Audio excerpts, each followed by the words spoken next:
We're going to now do the focused attention meditation, the samatha, that I just talked about in the prior segment. And what I'd like to do is do the posture instructions first so that you have this for all of the other meditations, and then I'll get into the samatha instructions. One thing I would like to add to what I said in the prior as we got more specific about the instructions. So just to reiterate, and I'll go through this once we close our eyes. The samatha practice, focused attention, we come back to one object of meditation, in this case the breath, to the exclusion of everything else. So we don't have to push away anything, we don't have to be aversive, we just don't give it any energy, and then it de-energizes. So in this case, we're coming back to the breath in the area between the upper lip and the nostril. It could be the rim of the nostril. We don't go into the body, we don't go out, just right here. It could be a spot, it could be the region like this. So this is called the Anapana spot or region. The practice is called Anapanasati, mindfulness of breathing. And we're knowing the breath. This is the technical instruction to know the breath as it crosses the Anapana spot or region. So the Anapana spot or region isn't the object, the breath is the object, just a technical point. You can know it by the way it feels when it's moving across the skin, that's fine. Or we can also know the breath independently. It's not a concept, it's a direct experiential knowing. We are not investigating the breath though. This is important because it's different than, say, Vipassana, open monitoring, where we're really investigating. This is a serenity practice. Samatha means both serenity and concentration. So you want to remember that and not get into a lot of striving. If you are going off the breath, it's good to notice. We want to notice as soon as possible, but just come back to the breath without any judgment or self-criticism and be glad that you noticed. One thing to add that can support the mindfulness of breathing is counting. So the way this works is that you start with 1, go up to 8, come back down to 1. 1 to 8, 8 to 1. So this would be like, I'm breathing in, breathing out. And then at the pause, just very lightly in your mind, 1. So we're not going 1. That's going to make the number your object. It's going to overshadow the breath. So we want to have the breath be the object, and then just at the pause, you insert the number real lightly, softly, up to 8, back down to 1. And this can be, for a lot of people, a way to support staying with the object. If you notice you're on 27, just come back, start over at 1 or 8, probably 1, and just start over. But it does introduce a certain kind of rigor. And if you find that you don't like the counting, that it's too clunky, you don't need to do it. I'm just offering it as an option. Also, for a lot of people, once they find that they're getting settled, they can let go of the counting. So these are all options. And then, if you find you're starting to think a lot, reintroducing the counting can be an option. I think it's a great practice. It does accelerate for a lot of people their staying with the breath. So go ahead and get in your comfortable posture.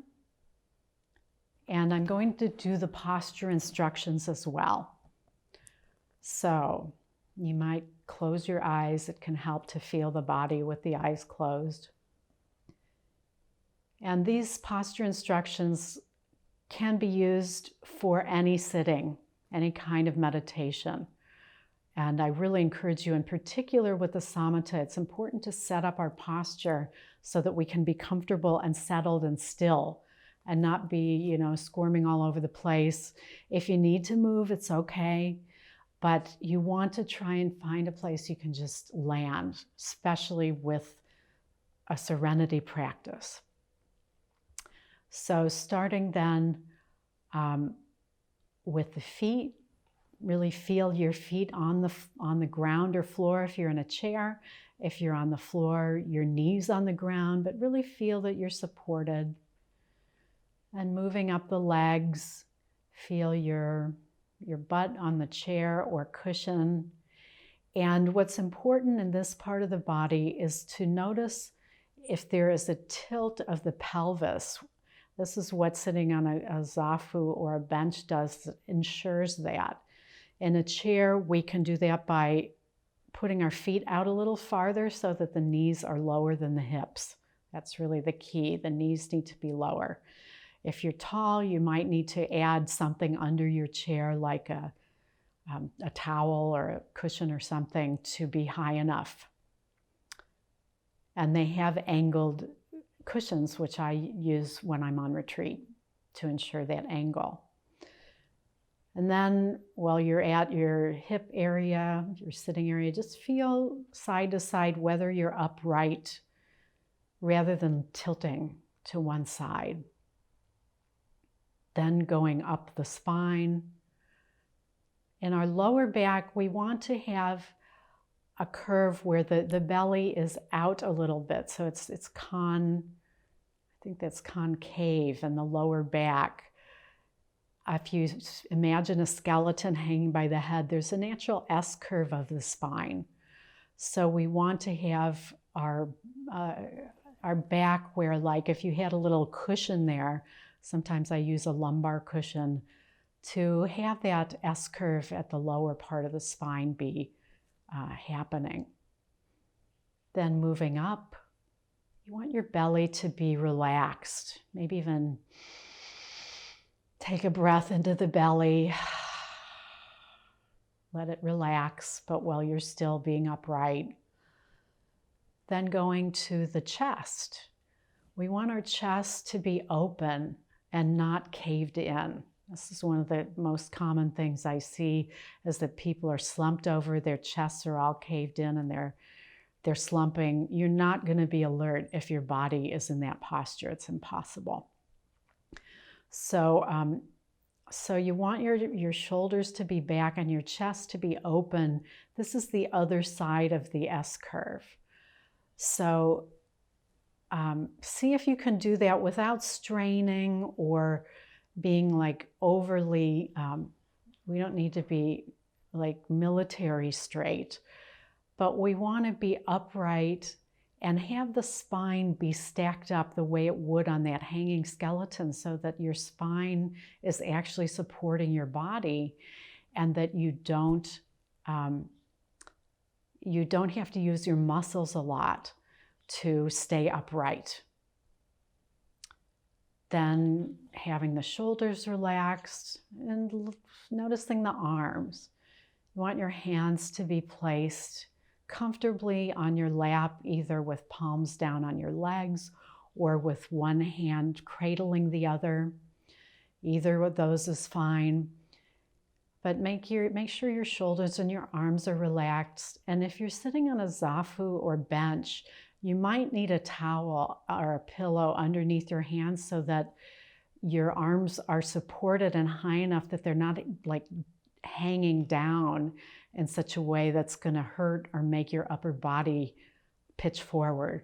When I sit on the ground on a zafu, I need to do that so that my arms are supported and my chest can be open and I can be upright. Then feeling again at the shoulders.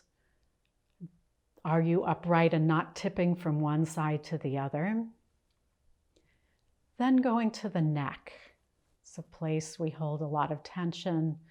Just feel that your neck is loose and that it's resting right on top of the rest of your spine. Then going to the head, making sure that your skull is resting right at the top of your spine. If our spine is straight, we hardly need to use any effort at all to keep our head in place. And our heads are very heavy. So if they start tipping, it's really going to throw your posture off. One way to have the head rest on top of the spine is just to tuck the chin just a little. We can tend to have our chin jutting out in front. I sometimes think of that as the striver's posture, the horse, ahead in a horse race, their nose ahead, So we want to just be right on top of the spine. And you can sort of feel whether your face is on a flat plane, like imagine a wall was right in front of you. If your face was on a flat plane against the wall, then you know that your head is in a good position. And then feeling your face, let your face relax. Let your scalp relax. Let your eyes relax in their sockets. They don't need to see anything.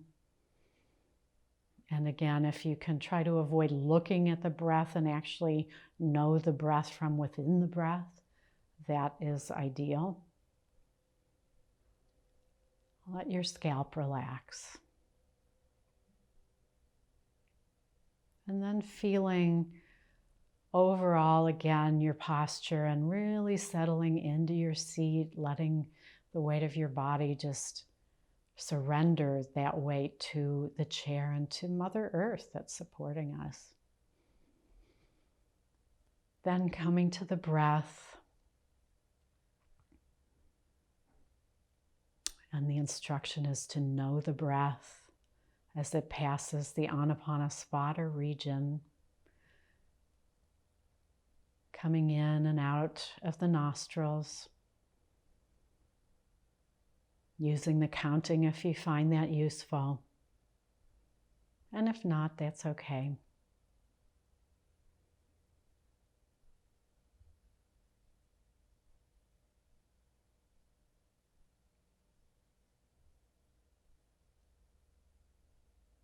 And if you find that you have wandered off from the breath, just bring your attention back gently without any self-criticism or judgment. Just be glad that you noticed it. And start over. Or really continue, because with transformation and transcendence, all of this is part of the practice. When we come back, we're challenging our patterns. So that is the practice. And now stay with the breath. In this present moment, really, really being present with yourself. And we'll sit for just about 10 more minutes, giving you a little taste of the samatha practice. I will do reminders once or twice through the sitting to encourage you to stay with your breath in this present moment, and I will ring the bell at the end.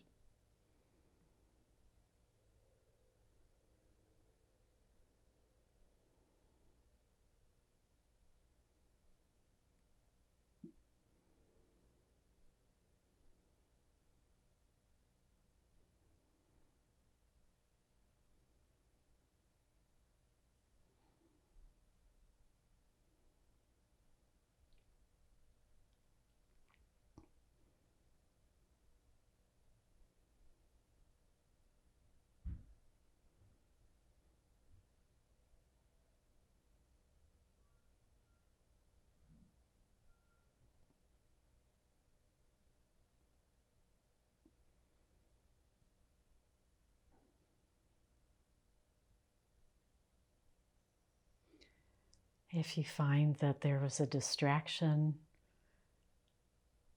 that took you away from the breath, just come back with gentleness.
Noticing where your attention is now, and if it's wandered off the breath, bring it back without any judgment or self-criticism, just with a sense of commitment and intention to stay with the breath, with your practice in this present moment.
And in these last few minutes of practice, really committing to staying with the breath, with your practice, not with a sense of striving, but with a real commitment to challenging any patterns that might try to take you off the breath.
this gives you a taste of the focused attention, meditation, and the samatha practice. And I'd encourage you to, when you're sitting, people often ask me the length of time, and I think 30 minutes for a householder, 30 minutes a day is good, depending where you're at. Some people, 15 minutes is the most they can do because of work. I really think doing 30 or more is better, but you have to do what feels right for you. And the samatha practice tends to get richer and deeper the longer we do because of the settling. I think that's really true of any practice, but it's especially true of this.